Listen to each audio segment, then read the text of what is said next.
Are you having hot, steamy, sizzling, great sex? Are you saying, ooh, I love him. I trust him with my soul. Ooh, I love her. I trust her with all my money.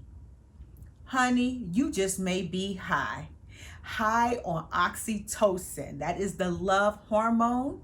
Do not get confused. Do not be fooled.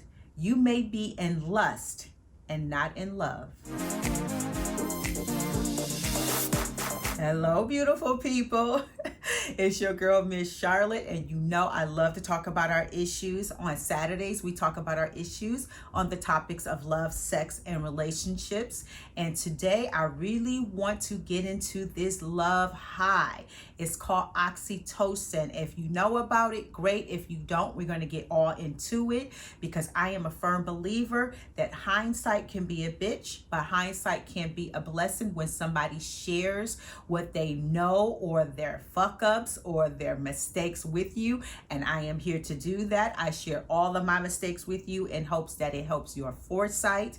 And I even took notes. Okay, we're going to get right into this oxytocin because it's real. I want you to Google it. I'm going to share some with you here, but Google it for yourself because I always say this: knowing the problem is half of it solved. So let's get into oxytocin. The love and trust hormone, which can be very deceptive. The hormone plays a role in bonding, maternal instinct, enduring friendship, marriage, and orgasms, okay? According to Loretta Grazzano Brewing, she's a PhD, she says oxytocin is a mixing of trust and physical touch, especially during lovemaking. Now, this is the part here. It helps you to be more accepting of others. We're going to get to that later. And when oxytocin is released through orgasm, it creates a lot of trust, but only for a short period of time. So that's really important to know as well. So now we're going to break it all down. And the reason why I want to talk about it today is because of the repercussions. A lot of times we are mistaking lust for love, and we're not realizing how it's very damaging later. So that's why I really want to get into it today. Yes, it's great to have hot and heavy sex. It's great to have a great sex partner as long as you guys are communicating and you're not confusing lust and love. So first, let's get into how it can become so confusing. Are you in a relationship where you feel like it's an up and down roller coaster and the only time it's smooth is when you guys have sex? Do you find yourself always arguing just so that you can make up and have this great sex? If you are saying yes to that, you are in lust, you are not in love. Also, after you make this great sex, after it's hot and heavy and all good and juicy, right when it's over, are you ready to go home? Or if you're home, are you ready for them to get up? Are you like, okay, let's go, peace, I'm out of here. There's no hugging, there's no kissing, there's no intimacy. It's just straight up smashing, okay? That is lust. That is not love. Also, when you're not making love with them, what are you thinking about when you're with them and when you're not with them? When you're with them, are they getting on your nerves? Do you actually like them? Are you listening to them? When you're not with them, what are you thinking about? Are you thinking, I hope they're okay? If they have kids, are you thinking about them and their kids? If they're at work, are you thinking if they're having a hard day? Do you care about them at all? Or are you only thinking about the next time y'all going to smash? If you're only thinking about this person when you're horny, you are in lust, you are not in love. When you talk to your friends, homeboys, when you talk to them, are you saying, man, I love her. I give her all my money. She got this big old booty and man, her head game is tight. Ladies, are you saying, ooh, I love him, girl. He is fine. Ooh, and he dicks me down, girl. The D game is tight. If you find yourself having these conversations, You're only talking about superficial things. You're only talking about how they look, and you're only talking about the sex. You're not talking about who they are as a person. You're not talking about their character. You're not talking about anything that's important. If you find yourself having these conversations all the time, you're in lust, you're not in love. So now let's talk about the repercussions, okay? When you're high on this oxytocin and you have this big feeling of trust and you confusing that trust with love, you bring your defenses down. And when you bring your defenses down in sex, it is very reckless because now you're going raw dog, unprotected sex. And when you have unprotected sex, you're leaving yourself wide open to catching all kinds of STDs. And when you have STDs today, there's lifelong STDs that can make you damaged goods, because now you're coming along with not just your personality, not just other, regular baggage. Now you're coming along with syphilis, or you're coming along with herpes, or you're coming along with HIV and AIDS. So now you're going to be considered damaged goods. You're going to consider yourself damaged goods, and other people are too. Simply because you were lost in this high and you dropped your guard down because you just wasn't aware of the power of this love hormone, this love high, because it is a blinder. So that's another good reason to just know about this, to just be aware. The other repercussions, when you bring your defenses down and you have reckless, unprotected sex, unwanted pregnancy.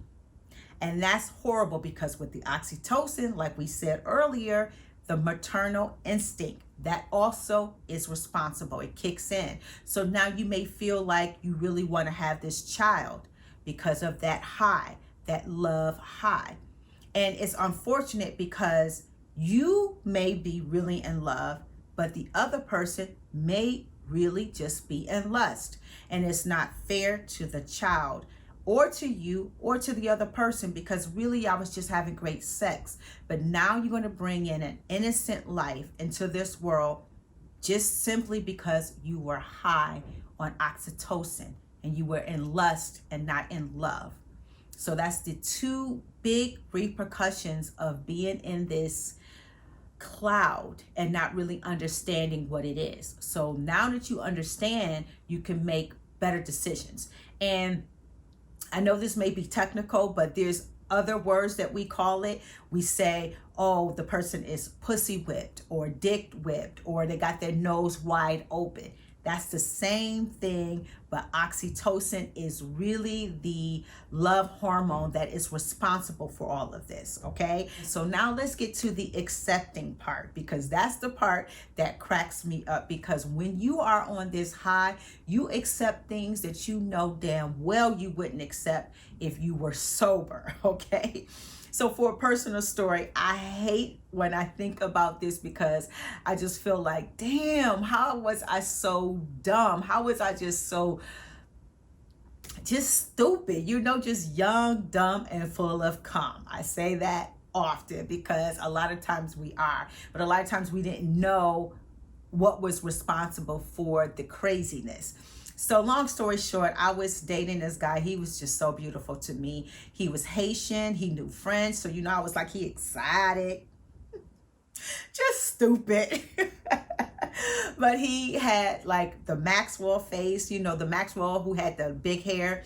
And he had big hair too, but it was locks. So it was like Maxwell face, locks. He had a Greek body of God, and his sex game was tight. We were like the perfect match sex-wise. He was already giving me visual orgasms. He was the eye candy that I just needed and loved. And then the sex on top of it was just so hot and so juicy.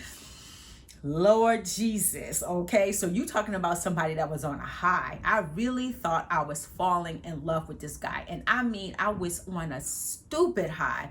One day I was on a train. I was on a PATH train coming from New York, going home to Jersey, because at this point I lived in Jersey. And I was having a really good conversation, a professional conversation with this woman. And this man, he gets on, and I just dumb. I just stopped talking to the woman and I announced, my boo is on the train. I jump up and run into his arms. And I was in my 30s, y'all. Okay? Just high. High and just dumb, okay? So going back to the accepting. So this is how this love hormone is so powerful, because you just start accepting shit that you know damn well you wrong for, okay? So now it's time for the high to come down. Basically, it's about to crash because we have this conversation. So he sits me down and he says, do you love that I can cook and that I cook for you? And I say yes. He says, do you love I keep myself up? I say yes. Do you think our sex game is good? I say yes. He's like, okay, I no longer want to work. I'm like, okay. He was like, I think you make enough money for the both of us. I'm like, okay. He's like, so I don't want to work anymore. I just want to be here for you. I just want to make sure that we have great sex. I want to cook for you. I'll clean for you. I'll be here. I'll keep myself up. So basically, he was telling me he wanted to be a kept man. And I appreciate his honesty. I think it's always a good thing to be honest, because you never know. As long as you're honest, you never know. Somebody might accept it. And if I was making Oprah Winfrey money, maybe I would have accepted it. Maybe he would have been my husband now. Maybe I would have put a ring on it. Maybe we would have had 2.5 kids. But I was not making Oprah money and I was not having it. I was like, I'm going to need you to keep a job, because I just need you to keep a job. If I'm working, you got to work too. So the part with the accepting is that even though he said all of that, I stayed in a relationship for 30 more days because I needed that sex. I needed to stay on that high for 30 more days because the drought is real, okay? The sex drought is real. And that's that accepting. You will accept anything when you're on this high. You will just accept anything. So it's very important to remember this talk that we're having right now. The next time you're having that great sex and it's so good and it's so juicy and you just like, I think I love him. Think about this video. Think about this conversation and be like, am I just high? Am I on a love hormone high? Is this the oxytocin kicking in? Think about that. Reel it in. Evaluate some stuff and then move forward. Continue to enjoy the sex, but just make sure you're not confused. Make sure you're not being fooled with love and lust. So that's what I wanted to share with you today. If you understand, give me the thumbs up. If you don't and you disagree, it's all good. We grown, we sexy. You don't ever have to agree with me. Leave it in the comment section, because we're here to learn. We're here to deal with our issues. We want to win, we want to heal, and we want to move on. Keep it cute. If you don't keep it cute, if you bring the hate, it's going to get deleted. Just remember that. And don't forget, subscribe to my channel and hit the notification bell so that you don't miss a video when I talk issues on Wednesdays. And sometimes I share my TikTok journey on Fridays. And on Saturdays, we are here talking love, sex, and relationships. And until next week, I'll see you later.